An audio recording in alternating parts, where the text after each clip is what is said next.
የኢትዮጵያ ንግድ ባንክ ከ22000 በላይ ሰራተኞችን በማሳተፍ በሁሉም ዲስትሪክቶች ከ210,000 በላይ ችግኞችን የመትከል መርሃ ግብር አካሂዷል። ባንኩ በአንድ ጀንበር 800 ሚሊዮን ችግኞችን የመትከል አገራዊ ጥሪን በመቀላቀል በትላንትናው ዕለት በቦሌ ለሚ ኢንዱስትሪ ፓርክ ከ20,000 በላይ ችግኞችን ተክሏል።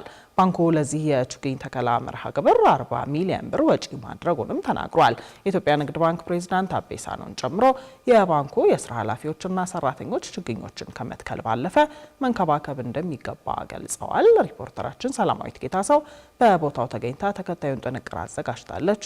ተከታትለን እንመለስ።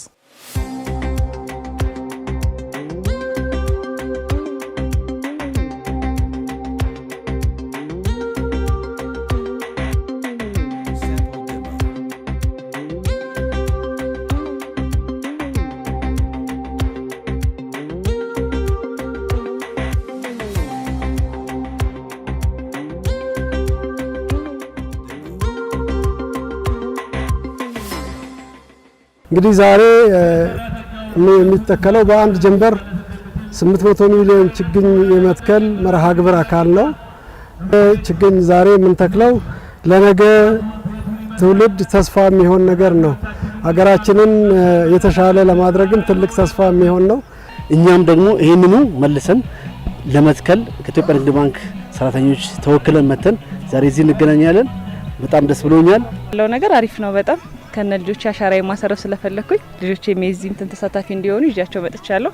በጣም ታሪካዊ ቀን ላይ የተገኘሁት እንደሚታወቀው እንግዲህ የአረንጓዴ አሻራ የኢትዮጵያ ንግድ ባንክ ያዘጋጀው አመታዊ እንትን ላይ ያለ ነው። ትልቅ አስተዋጽኦ ይኖራል ብዬ አስባለሁ። ከአየር ንብረትም አንፃር ከሁሉም ነገር በአሁኑ እንደውም የተከልነው አትክልቶች የሚበሉ ነገሮች ናቸው። አሪፍ ነው ብዬ አስባለሁ ለልጆቻችን። እንግዲህ በዚህ አጋጣሚ እኛ አሁን በተለይ ባለፈው 3 አመት የሚበሉ ችግኞች ነው እየተከልን ያለ ነው። በዛሬው ዕለት ወደ 20,000 ችግኞች ናቸው እዚህ የተከልናቸው። ግን በመላው ኢትዮጵያ በዘንድሮ አመት ከ200,000 በላይ ችግኞች ለመትከል ነው እቅድ ይዘን እየሄድን ያለው።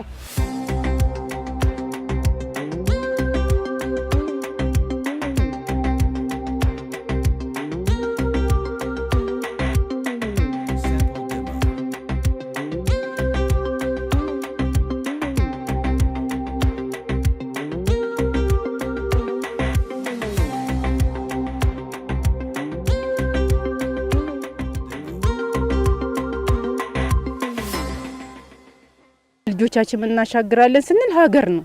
ሀገር ደግሞ ማለት አየሩ ይሄ ምናየው ነገር ነው። እኛ ምናልፍነን። ስለዚህ ዘላቂስ ፐርሰን ይሄ እድል ላይ ስለተሳተፍኩ በጣም ነው ማመሰግነው። ገለ ልጆቻችን የለመለመች ኢትዮጵያን ለማሻገር ትልቁ ዋናውና አስፈላጊው ነገር ሀገር ነው። ሀገር ደግሞ ምንለው ችግኝ ተክለን ግሪን ሀገር ስናስረክብ አረንጓዴ ሀገር ስናስረክብ ነውና ዝናብ ጥረት ጢላ ራሱ ለሀገር በጣም ወሳኝ ነው። አንዳንድ ደግሞ ፍሬ የሚሰጡትን ተክለናል። አቮካዶ፣ ማንጎ ብዙ አይነት ችግኝ ነው የተተከለውና እነዚህን እየተከለን ነው የምንገኘው። ዘንድሮ አመት ለዚህ ችግኝ ተከላ ፕሮግራም ለችግኝ መግዣ ብቻ 40 ሚሊዮን ብር ነው በጀት የያዘው።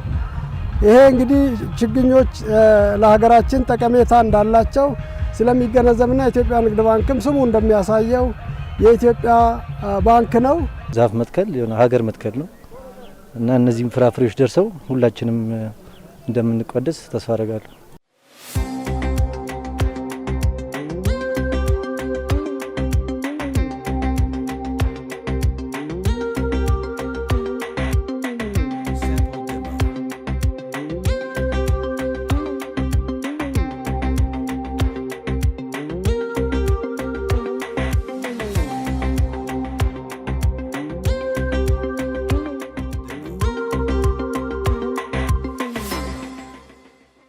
የኢትዮጵያ ንግድ ባንክ በየአመቱ ችግኝ ተከላ መርሃ ግብር አለው።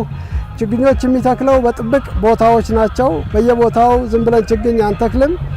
ምክንያቱም ችግኞች ሊያድጉ በሚችሉበት ቦታ ከተተከሉ ብቻ ነው። በዚህ ምክንያት ኦልሞስት የተከልናቸው ችግኞች ሁሉም ይጸድቃሉ። በየአመቱም እንክብካቤ እናደርጋለን። መንከባከብ የምንችልበት ቦታ ላይ ስላሉ ማለት ነው። ሄደንም እናያቸዋለን እና ይሄ መደረግ አለበት። አሁን እንደዚህ ተክለን ጥለን መሄድ የለብንም። እንግዲህ በየጊዜው መተን መንከባከብ ያለብን ይመስለኛል። በቂ ውሃ ያስፈልገዋል፣ በቂ እንክብካቤ ያስፈልገዋል። እየተመላለሰን የምናየው ነገር ነው። ተንከባክበን እናሳድገዋለን። ሲተከል በዋናነት ምንድነው በባለቤትነት መከታተል ይፈልጋል። ቦታው ላይ መጥቶ በቅርበት ባለቤት ኃላፊነት ሰጥቶት የሆነ አካል ያንን ችግኝ ምን ያህል ጸደቀ የሚለውን ክትትል በማድረግ ምን ያህል ደግሞ ለውጥ እንዳመጣ ምን ያህል ደግሞ እዛ ቦታ ላይ ግሪን ኤሪያ እንደሆነ አየሩና አካባቢው እንደቀየረ ማየትና ክትትል ማድረግ ያስፈልጋል። አዎ ዛሬ ተክለን ብቻ ላጥም ምናምን አይነት ነገር ከሆነ ጥቅም የለውም እና እኔ አሁን በበኩሌ እንደ አንድ ዜጋ እየመጣው ውሃም እያጠጣ ምናምን እንሞክራለን።